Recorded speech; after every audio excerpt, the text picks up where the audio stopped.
Menegangkan, aksi wanita nekat lewati jalan curam dan penuh rusak di Lampung.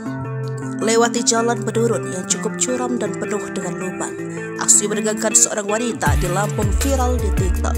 Permasalahan keluhan warga perihal banyaknya jalan rusak di Lampung tampaknya belum cukup berakhir.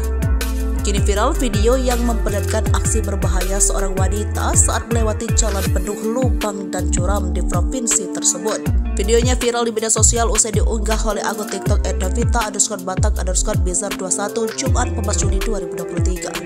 Jalan buruk Provinsi Lampung Part 2. Nih guys, kalau mau tahu, tulis akun tersebut.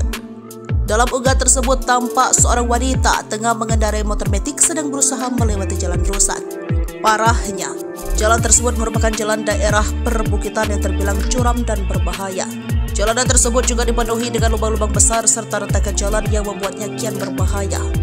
Belum lagi jalanan itu juga terlihat licin lantaran ada beberapa sisinya yang digenangi air. Warga sulit wanita tersebut tampak berusaha menuruni jalan dengan perlahan bak aksi motor trail. Beberapa kali motornya bahkan sempat mati lantaran menghadapi medan cukup sulit. Beruntung wanita tersebut berhasil melewati jalanan curam walaupun hampir terjatuh.